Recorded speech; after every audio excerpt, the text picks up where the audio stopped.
T Devendrappa Vijayanagara ಜಿಲ್ಲಾ ಹೂವಿನ ಹಡಗಲಿಯಲ್ಲಿ ಒಳ ಮೀಸಲಾತಿ ಜಾರಿಗೊಳಿಸಲು ಬೃಹತ್ ಪ್ರತಿಭಟನೆ ಹಾಗೂ ಬಹಿರಂಗ ಸಭೆಯನ್ನು ಹಮ್ಮಿಕೊಂಡಿದ್ದು 1/8/2024 ಮೀಸಲಾತಿ ವರ್ಗೀಕರಣವನ್ನು ಸುಪ್ರೀಂ ಕೋರ್ಟ್ ಮಹತ್ತರ ತೀರ್ಪು ನೀಡಿದ್ದು ಸಿದ್ದರಾಮಯ್ಯ ಸರ್ಕಾರದ ಮುಂದೆ ಹಾಕುತ್ತಾ ಮಾದಿಗ ಸಮಾಜಕ್ಕೆ ಮೂಗಿಗೆ ತುಪ್ಪ ಹಚ್ಚುವ ಕೆಲಸ ಮಾಡುತ್ತಿದ್ದಾರೆ.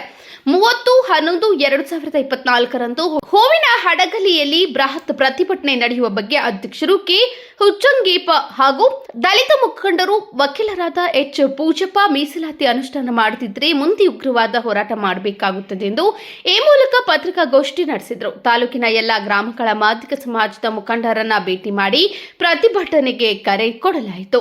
ಮಾದಿಗ ಸಮುದಾಯ ಆರ್ಥಿಕ, ಸಾಮಾಜಿಕ, ಶೈಕ್ಷಣಿಕ ಎಲ್ಲಾ ವರ್ಗದಲ್ಲೂ ವಂಚಿತರಾಗಿದ್ದಾರೆ.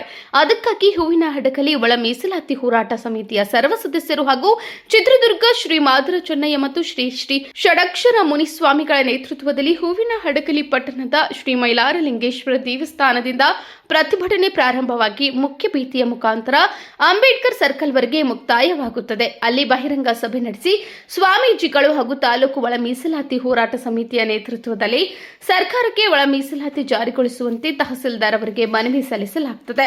ಈ ವೇಳೆ ಹೂವಿನ ಹಡಗಲಿ ತಾಲೂಕು ಒಳ ಮೀಸಲಾತಿ ಹೋರಾಟ ಸಮಿತಿಯ ಸರ್ವ ಸದಸ್ಯರು ಉಪಸ್ಥಿತರಿದ್ದರು. ಮೊದಲು ಇದ್ದದ್ದು ಮೀಸಲಾತಿ 15%, ಇಂದಿನ ಸರ್ಕಾರ ಬಸವರಾಜ ಬೊಮ್ಮಾಯಿ ಸರ್ಕಾರ 17% ಅಂತ ಮಾಡುತ್ತೆ. ಅದರ ಆಧಾರದ ಮೇಲೆ ಮೀಸಲಾತಿ ವರ್ಗೀಕರಣವನ್ನು ಎಲ್ಲಾ ಜಾತಿಗೆ ಸಮಾನವಾಗಿ ಇವತ್ತು ವರ್ಗೀಕರಣ ಮಾಡಲಾಗಿದೆ.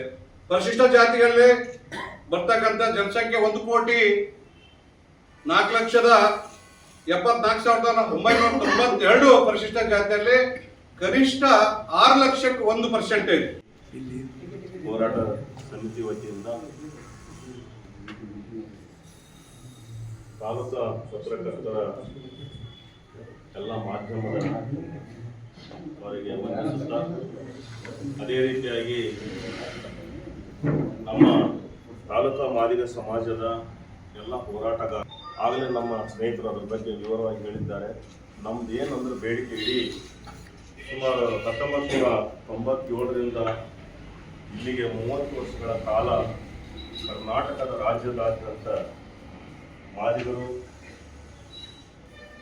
ಸಾಕಷ್ಟು ರೀತಿಯಲ್ಲಿ ಹೋರಾಟ ಮಾಡಿಕೊಂಡು ಒಂದಲ್ಲ ಒಂದೊಂದು ಸಾಕಷ್ಟು ಒಂದು ರಕ್ತ ಮಾದಿಗರ ರಕ್ತದಲ್ಲಿ ಪತ್ರಗಳನ್ನು ಬರೆದುಕೊಟ್ಟಂಥ ಇತಿಹಾಸ ಇದೆ, ಮನೆಯನ್ನು ಕೊಟ್ಟಿರ್ತಕ್ಕಂಥ ಇತಿಹಾಸ ಇದೆ, ಆಮೇಲೆ ಅರಗತ್ತಲೆ ಆಗಿರ್ತಕ್ಕಂಥ ಇತಿಹಾಸ ಇದೆ.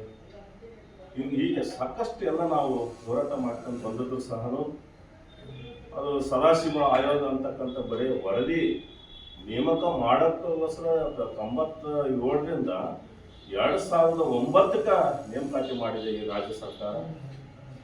2009ಕ್ಕೆ ನೇಮಕ ಮಾಡಿ ಮತ್ತೆ ಅದನ್ನು ಸದಾಶಿವ ಒಬ್ಬ ಆಯೋಗ ರಚನೆ ಮಾಡಿ ಜನಗಣತಿ ಪ್ರಕಾರ ಮಾದಿಗರು ಮತ್ತು ಚಲವಾದಿಗರು ಇನ್ನಿತರ ಜಾತಿಗಳು ಎಷ್ಟದಂತ ಸಮೀಕ್ಷೆ ಮಾಡಕ್ಕೆ ಸುಮಾರು 5ರಿಂದ 6 ವರ್ಷ ತಗೊಂಡಿದೆ. ಅದನ್ನು ಸಹ ಸಹಿಸ್ಕೊಂಡಿದೆ ಎಲ್ಲ ಕರ್ನಾಟಕ ರಾಜ್ಯದಂತ ಮಾದಿಗರು. ಅಲ್ಲಿಂದ ಯಾವಾಗ 2011ನೇ ಜನಗಣತಿಯ ಪ್ರಕಾರ ಮಾನ್ಯ ಸದಾಶಿವ ಆಯೋಗದವರು ಆ ಸಂಖ್ಯೆಯನ್ನು ಕಂಡುಹಿಡಿದು ರಾಜ್ಯ ಸರ್ಕಾರಕ್ಕೆ ಮನವಿಯನ್ನು ಸಲ್ಲಿಸಿದ ನಂತರ ಸುಮಾರು ಏಳು ಈ ಕರ್ನಾಟಕ ರಾಜ್ಯದ 7 ಮುಖ್ಯಮಂತ್ರಿಗಳು ಸಹ ಅವರು ಮುಟ್ಲೇ ಇಲ್ಲ. 7 ಮುಖ್ಯಮಂತ್ರಿ ಹೋದರು.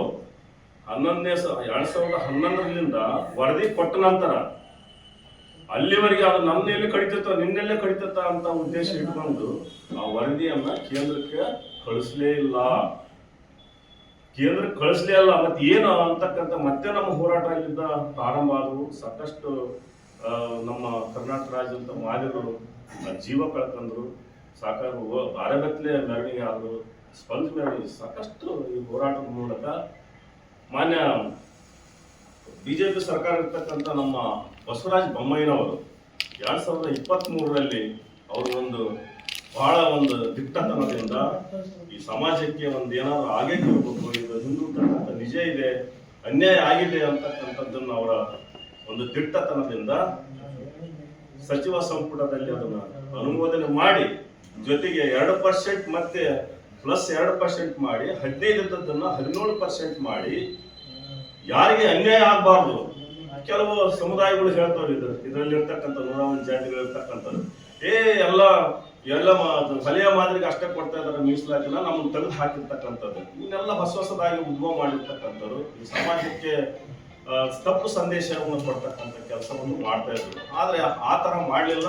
ಎಲ್ಲರಿಗೂ ಸಮಾನತೆಯನ್ನ 6% ಮತ್ತು 5.5%, 4.5% ಒಂದು